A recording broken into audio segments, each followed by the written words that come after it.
Rafa Marques também aparece, atualizando as informações do Botafogo. Tudo bem, Rafa? Bom dia. É isso, Mari. Muito bom dia para você, para o Fã de Esporte conectado com a gente aqui no Sport Center. Mais uma baixa do elenco campeão da América e campeão do Brasil. E não é uma baixa qualquer, é simplesmente o principal jogador do grupo do Botafogo vitorioso de 2024. Luiz Henrique, atacante, está acertando sua transferência para o Zenit da Rússia. Uma negociação que gira em torno de 32 milhões de euros. Semanas atrás, a tendência natural era que o Luiz Henrique se transferisse para o Lyon da França, que é um clube que pertence à Eagle, a empresa que também é administrada pelo John Textor, dono do Botafogo. Acontece que os russos demonstraram esse interesse, as partes começaram a negociar, estreitaram esse contato, tanto que depois eu vou trazer informações sobre os jogadores que estão vindo do Zenit para o Botafogo, e acabou que no desfecho dessa negociação, o atacante Luiz Henrique vai mesmo jogar pelo Zenit e não mais pelo Lyon. Ao todo, são 12 saídas do elenco do Botafogo, se nós contabilizarmos o lateral Rafael, que anunciou o encerramento da sua carreira. Por outro lado, poucas caras novas. O Botafogo até agora só trouxe o goleiro Léo Link, do Atlético Paranaense, e o zagueiro Jair, do Santos. E está trazendo agora o terceiro reforço. São negociações separadas, mas que envolvem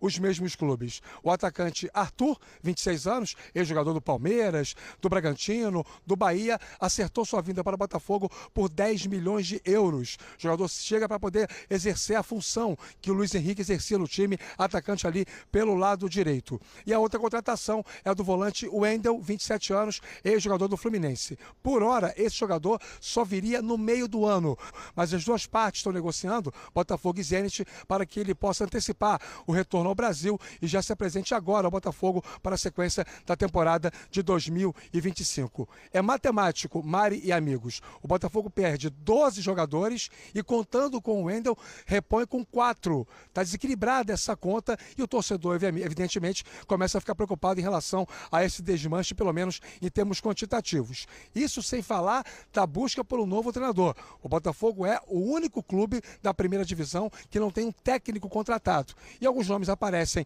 na dança de especulações, fala-se muito no Paulo Fonseca, técnico português, mas a verdade é que o John Textor não demonstra estar com pressa. Ele utiliza a mesma lógica que usou quando contratou o Arthur Jorge. Vai fazer a melhor escolha, segundo ele, para que o Botafogo tenha um técnico capaz de tocar o trabalho adiante. O campeão brasileiro, por exemplo, está sem técnico.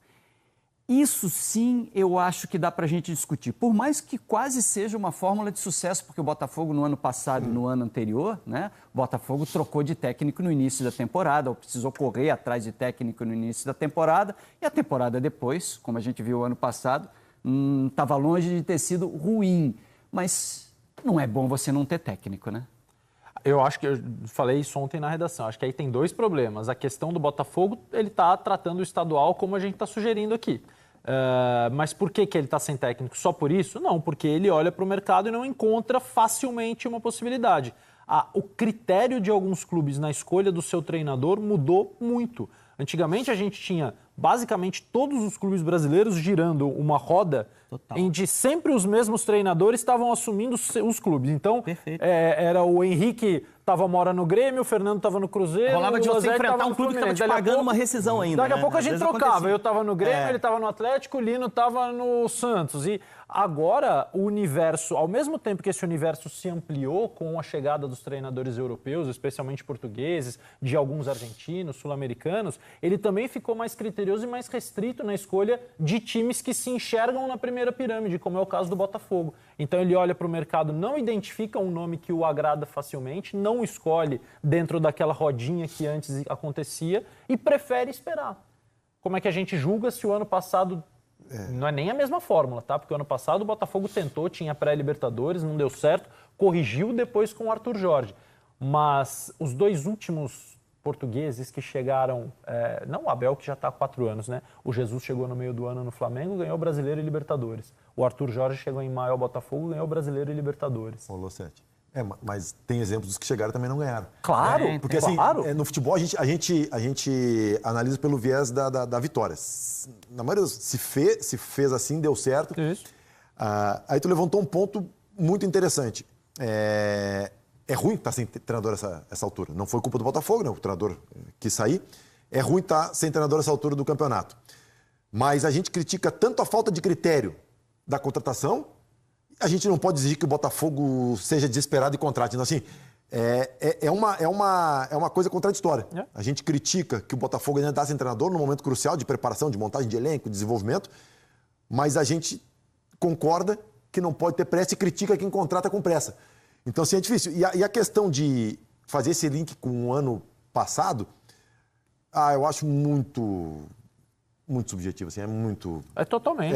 Porque... Não tem fórmula, nem receita. Que nem a do sucesso. técnico português. A gente pode citar aqui, Gesualdo veio e não deu certo, Augusto Inácio veio para o Avaí e não deu certo. Renato Paiva. Sim, só que tem a gente olha pelo prisma que interessa, né? Então, assim, eu prefiro elogiar o Botafogo por ter critério e não ter pressa para contratar o treinador. E aí vai montar... mas a montagem do grupo fica prejudicada. Num time em que tu tem um conceito de futebol e um conceito de gestão, o treinador é uma engrenagem. O treinador participa da escolha, ele não é a escolha, não é o escolhedor. E o treinador, ele se encaixa dentro do perfil que o clube tem. Porque, cara, eu passei por algumas, assim, trocas de treinadores, assim, surreais. Tu sai de um treinador que joga sem volante, sem centroavante, e aposta na base. Tu vai para um outro treinador que joga com volante, centroavante e não gosta da base. Dentro de um mesmo ano, no mesmo clube. Então, assim, e às vezes dá certo. Esse que é o negócio. Então, assim, eu acho que eu vou mais pro lado... Quero olhar o lado positivo do Botafogo de não ter contratado. E o Botafogo esse ano não está correndo o risco que correu no ano passado. Ano passado, ficar sem treinador no início do ano foi um risco. Ele teve uma pré-Libertadores duríssima com o Bragantino. Tinha o ano inteiro. No Caixinha, que não foi um bom Bragantino em 24, mas que vinha de um 23 muito bom.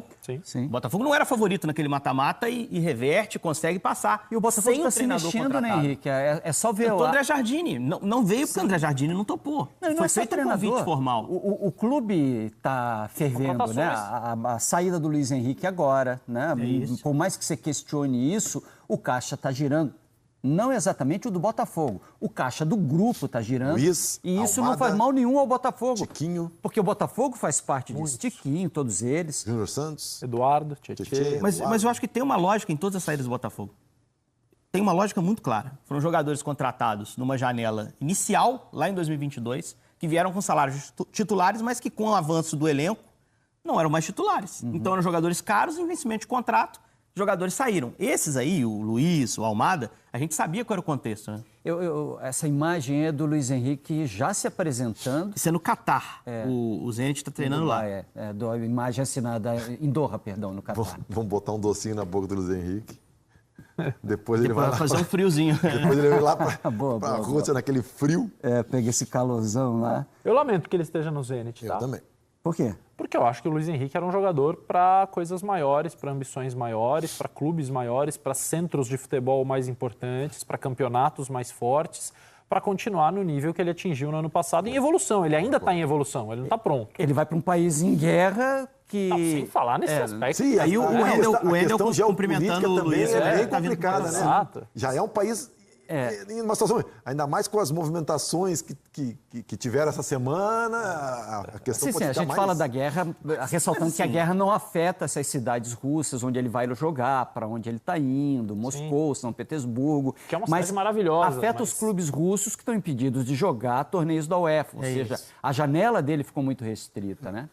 Mas isso aconteceu com vários outros jogadores também. A gente viu o Nino cumprimentando ele, e quando o Nino saiu também, ninguém falava o Zenit é pouco pro Nino e tal. Cara, mas o Nino era um jogador de seleção quando ele foi lá. Exato, um campeão de como o Libertadores. Luiz Henrique O Nino Hoje, não poderia estar num outro clube da Hoje Europa. ninguém fala do Nino. Nós estamos perdendo um grande jogador, gente. Estamos falando de um titular da seleção brasileira, do Rei da América, de um jogador que estava na ponta da carreira. Mas eu falo isso e, ao mesmo tempo, me pergunto, né? O atleta tem o direito de fazer as escolhas dele. Não, ô Lino, não. Tem o dever, ele podia ter dito não. Não, a questão dele ir, dele escolher, cara, Claro. é o que eu estava comentando esses dias. Cada um é feliz com determinadas coisas, né? Sim. Daqui a pouco o Losetti gosta de carro, eu gosto de moto. E eu não posso criticar o Losetti não pode me criticar, é o que me faz feliz. Então, assim, eu acho que a pessoa tem que ir atrás do que faz feliz e o Luiz Henrique sabe onde o calo dele aperta. Não, e ele gente que gosta de futebol é que nem o Adriano. A gente fala, pô, Adriano é um desperdício ter parado de jogar tão cedo. Para nós porque a gente gostava do futebol do Adriano. Mas para o Adriano, pode ter sido a melhor coisa que aconteceu na vida dele. E ele foi feliz no Botafogo, ele se despede aí do Botafogo usando redes sociais, né? Um formato de carrossel, ele postou um texto com fotos da passagem dele pelo clube, deixou essa mensagem também. O ano mais feliz da vida dele, o ano mais feliz também dessa geração de botafoguenses que assistiu essa sequência de títulos. Não tem ninguém infeliz nessa história até onde a gente sabe, né? É uma história com um final muito bonito, legal. A gente está só perguntando se esse é o melhor caminho esportivo para ele. É que essa história tem um final, mas a história do Luiz Henrique está muito longe de um final ainda no futebol, né? E a forma como ela vai acontecer daqui para frente, repito, e o que disse o Praz, a prioridade dele é o que mais importa. Na verdade, é só o que importa, né? Mas como eu não penso com a cabeça dele e nem com as outras coisas que ele está ganhando ou perdendo ou deixando de ganhar para onde ele vai com as escolhas dele, eu falo como analista de futebol. Eu gostaria de ver o Luiz Henrique jogando no clube maior. Os envolvidos estão felizes. Eu não tô. É isso, eu gostaria de ver o Luiz Henrique Mas vocês acham que ele vai ficar fora da lista em março? Não. Opa, é uma boa pergunta. Não cara. vai. Não vai. Você tem certeza Ele que tá não vai? ajudando o Dorival, Ademar, gente. Ele entra em Ademar, campo, ele faz gol da assistência. O Dorival precisa dele. Não, de março não vai. Vai precisar dele. Vai estar lá contra a Colômbia e a Argentina e se jogar bem, vai estar na outra. A questão é sustentar jogando só o Campeonato Russo. Como o Lino bem que a citou, lista de por março causa das também, sanções, não pode jogar Champions, não pode jogar Liga Europa. Você acompanhou o Bitelo, por exemplo, Não, na certamente passagem não. dele na Rússia? O Certamente Bitelo está não. voltando agora. O Bitelo era um Mas jogador... o Bitelo também não saiu do Brasil com o tamanho que o Luiz está saindo. O Bitelo não tinha chegado à seleção. Sim, sem dúvida. O Bitelo não tinha como escolher entre Itália, Fiorentina, Lyon. Eu acho que são escolhas pessoais, que acho que a questão pessoal pode ter pesado muito na situação do Luiz e cabe a ele tomar a decisão. A gente viu a notícia da Jéssica ali, que ainda há entraves, né? Há questões a serem resolvidas. Eu acho o Bitelo uma excepcional contratação. Para qualquer clube que fizer, o Botafogo é o principal favorito. Muito subvalorizado no Grêmio. Ele era, para mim, como eu disse ontem, o melhor humano que jogava no Grêmio. A gente tinha o Luiz Soares, ele era o melhor humano ali. Já na Série B, ele levou o time assim, como principal destaque, num time que não jogava bem. Na Série A ele manteve o nível, joga em várias posições, joga como segundo homem, joga aberto pela esquerda, como jogava o Almada, um meia vindo para dentro. De 10 eu gosto menos, mas ele também faz. Então, acho um jogadoraço para o mercado Eu brasileiro. acho que ele é menos técnico que o Almada, mas é mais atlético que o Almada. Assim. Muito intenso. Mais intenso, cobre mais campo. O ritmo que ele O joga Almada é mais sempre, jogador que ele, com a alto. bola no pé, assim, mais Claro, genial. Né? claro. Mas eu acho que pode trazer características boas para o time. Bom, vamos falar de um jogador que está chegando agora ao futebol brasileiro e sobre ele resta... a gente vê muito questionamento, né? Botafogo perde seus principais jogadores, a verdade é essa. Do meio para frente, principalmente, muitos jogadores fazendo falta. Alguns que a gente colocou nessa saída, por exemplo, o Pablo. É um exagero dizer que o jogador que jogou minutos esteja fazendo falta. Mas para um Pablo, você tem um Almada e um Luiz Henrique. Então, a posição é um grande desafio. Essa questão do reforço já Está perdendo não só jogadores titulares, está perdendo elenco. Sim, sim. E o ponto é onde? Para mim, é no setor ofensivo. Que se você olhar dos volantes para trás, eu não vejo a situação nada preocupante. A vida continua. Você, perdeu um Gatito, que é uma referência, buscou um goleiro promissor como o Léo Link, né, que teve alguns jogos até como titular no Atlético Paranaense antes de perder a posição para o Mikael. Na lateral direito, o Rafael se aposenta, mas a movimentação já tinha com o Vitinho, você já tem o Matheus Pontes, você já tem 2 laterais ali para o setor. Na lateral esquerda também, com a chegada do Alex Telles, você já tinha reforço, acho que ainda você pode pensar em alguma outra reposição, né? Na zaga, chega o Jair Cunha, um atleta muito promissor. Volante, você perde o Tietê, mas vem um jogador como o Wendel, que acho que até vem num momento melhor, embora venha só pro meio do ano. Então, até ali, eu acho que não tem mudança. O time titular é o mesmo. Os volantes titulares devem permanecer. Segue a mesma coisa. O problema é dali para frente, né?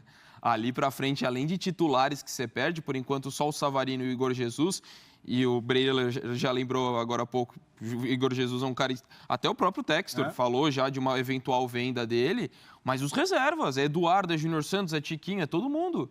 Então, assim, ali é muito pesado os desfalques, sem falar que o técnico, que você ainda não sabe. Só chegou a Arthur, né? Mas eu não me precipitaria de chamar o que está acontecendo no Botafogo de desmanche. Por que não? Não é um desmanche? Não, mas desmanche é quando o time é desfeito muitas vezes por uma necessidade financeira e o que vem depois é num nível muito abaixo. Eu acredito que o Botafogo ainda tem margem para se reforçar bem nessa janela. Mesmo assim é um desmanche. Mas para mim não é a espinha dorsal tá mantida, como o Dom falou. Tem ali e para mim o Botafogo a gente não pode menosprezar o peso de Marlon Freitas, que acabou se tornando capitão, e Gregory no meio-campo. Não, mas ninguém está menosprezando. Além do Savarino. O Dom que foi claro, ele falou, do meio para trás, tudo bem. Mas eu vejo que dá para... O torcedor criou uma identificação com o Júnior Santos, com o Luiz Henrique, o Almada mesmo em pouco tempo, porque esses caras foram campeões, mas são jogadores que dá para repor. Mesmo que não seja do mesmo nível, claro que dá, o principal é essa espinha dorsal e o técnico. Para mim, o que me preocupa mais é o treinador que vai chegar, até porque o Botafogo precisa guardar uma margem de contratação. Chegando o técnico, para casar ali com as ideias, a gente sabe que o Botafogo tem um departamento de futebol muito bem estruturado, que age independentemente do treinador, mas é importante que o técnico tenha uma margem ali de pedir 2, 3 jogadores. Então, o Botafogo pode estar esperando esse passo para realmente fechar algumas situações de mercado, mas eu imagino que, e até o torcedor precisa ser muito racional nesse momento, como o Textor deve estar sendo. É muito caro formar um time campeão de Libertadores brasileiro como o Botafogo formou no ano passado. Então, algumas saídas do Botafogo foram ali de jogadores como o Eduardo, como o Tietê, que tinham um bom salário, e já não seriam protagonistas. Então, o Botafogo fez um movimento... Mas ajudam. Não, ajudam. A temporada é longa. Tem Brasileiro, Libertadores, Mundial, Supercopa, Recopa. Mas Botafogo tem um monte de coisa. Mas precisa equacionar o elenco que você chegue num bom termo esportivo, que esse elenco continue competitivo, e, ao mesmo tempo, financeiro, que seja sustentável manter esse elenco. Então, o Botafogo agora tem a chance de dar uma rejuvenescida no elenco, de trazer jogadores também mais jovens para ocupar essas lacunas de elenco e, ao mesmo tempo, com potencial de render ali no médio prazo, de não ser necessariamente jogador pronto. Eu duvido que o torcedor do Botafogo esteja com esse otimismo todo que você está. Não, mas eu não imagino...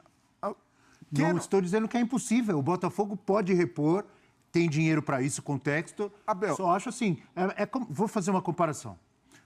É como se no final de 2019, depois de ganhar o Brasileiro e a Libertadores, o Flamengo perdesse Arrascaeta, Bruno Henrique e Gabigol. É difícil se acostumar com rapadura depois de comer o chocolate, né? É complicado. Mas ao mesmo tempo, prof, o Textor hoje tem um voto de confiança. Porque não estou duvidando disso. Só estou dizendo que agora as perdas são muito grandes. E assim, ok, pode ter reposição técnica, concordo, até pelo investimento, acho que também pela folha salarial ter dado enxugada. O meu grande receio é o entrosamento, porque assim, nada te garante que vai ser como ano passado, que você contratou vários jogadores e o encaixe deu muito certo. Não é a regra. Essa é a minha preocupação, que vai ter reposição. Eu também acredito. Acho que o Botafogo vai buscar jogadores de grande qualidade, até para o elenco, mas o meu receio é numa temporada ainda tão longa, você ter perdido tantas peças, ainda mais algumas peças assim com identificação com o clube. Essa é a minha única preocupação, além do técnico. Essa é a principal. Manteve a espinha dorsal, mas perdeu o coração. O coração dessa equipe eram jogadores importantes que saíram. E agora, para você ver que caminho vai tomar, é fundamental ter o técnico, tem que ter a cabeça dessa história aí. Para onde esse clube vai, o que quer, como vai ser essa reconstrução, para não ser um desmanche, para ser uma substituição, um bota abaixo e constrói imediatamente, tem que chamar esse técnico, tem que definir esse cara. Eu concordo com metade, vamos dizer assim, do que está dizendo o Breler. O Botafogo tem condição de repor as peças e pode formar um grande time competitivo para disputar os títulos em 2025. Concordo com você, mas as perdas são muito grandes no momento. Tem que ser. Não é? E às vezes você consegue rapidamente formar um novo time, às vezes demora, não é verdade? Tem que ser do Arthur para cima agora, para ser a altura de quem saiu. Até entendo que o Textor não esteja num ano de torneiras abertas como foi o anterior, mas a exigência do torcedor, a expectativa do torcedor é essa. Senão, vai ter que se conformar, ter menos do que teve. Agora, outra prioridade, manter o Savarino. E eu acho que tem ainda que mais manter o Savarino agora. Virou prioridade. Se for embora o Savarino... Você tem que ter referências até para reconstruir em cima disso. Mas a questão do técnico é fundamental. Acho que está até atrasada essa questão. Além de tudo Ele isso... não está com pressa, mas é quase fevereiro, né? Então... para mim esse é o ponto que preocupa mais. O treinador, o comando técnico, que é a parte mais difícil. Remontar elenco, um clube que tem a estrutura do Botafogo, que tem um investidor, é mais fácil. Agora, encontrar esse nome certeiro, como foi o Arthur Jorge, o Textor sabe, é mais complexo. O Botafogo agora, pelo que a gente tem notícia, sondou o Paulo Fonseca, um treinador mais experiente. O Paulo Fonseca não quer vir para o Brasil no primeiro momento. Se agora for para o Lyon, me chama. E agora a opção do Botafogo, já chegou até a entrevistar, é o Vasco Matos, que é o técnico do Santa Clara. O time até que está surpreendendo em Portugal, né? Tirando as principais forças ali. Porto, Benfica, Sporting Braga é o 5º colocado no campeonato português, mas é um técnico. Qual time? Santa Clara. Santa Clara. Um time recém-promovido da 2ª divisão, já fazendo... Está em 5º? Está em 5º, então é um trabalho ali chamando atenção, um técnico muito jovem, ainda com pouco lastro, 44 anos, mas é um movimento coerente do Botafogo, porque tem adotado esse perfil de busca. Tacada certeira com o Arthur Jorge, tentou o André Jardine, também um técnico jovem no mercado, pode voltar para o Brasil para se provar, e agora o Vasco Matos, que é um nome também, está fora do radar, mas promissor, e eu vejo pelo menos uma coerência. Agora, se vier, se vai dar certo, como o Arthur Jorge, é outra história. Mas, para mim, esse é um movimento mais sensível do Botafogo. Mais até do que remontar o elenco. A torcida vai gostar do técnico chamado Vasco, será? Mas o Vasco... eu pensei nisso. O Vasco chega com um nome respeitável, não? Você já pensou o técnico do Vasco chamado Botafogo? É isso aí, torcida alvinegra. Tudo bem com vocês? Eu tô chegando com tudo. Hoje é dia de guerra. Hoje é dia de Botafogo passando na sua telinha.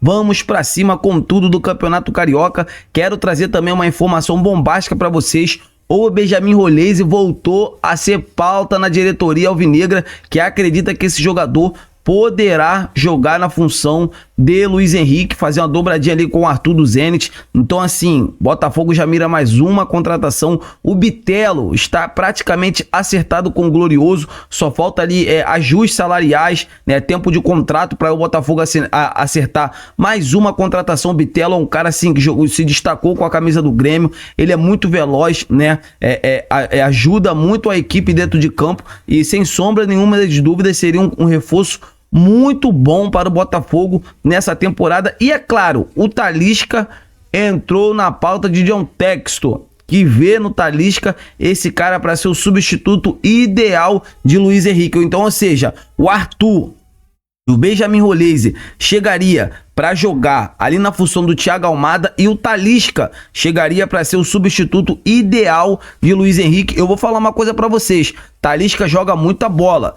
Se o John Textor conseguir essa contratação, vai ser uma baita de uma contratação. Gosto muito desse jogador. Então, assim, eu tô muito otimista, tô muito feliz com tudo isso que tá acontecendo no nosso Glorioso. Então, desde já, amigas e amigos, o que vocês acham de ver esses jogadores com a camisa do Botafogo? Deixa nos comentários pra gente estar debatendo sobre esse grande assunto. Conto com o apoio de todos vocês. Eu tô indo nessa. Fiquem com Deus.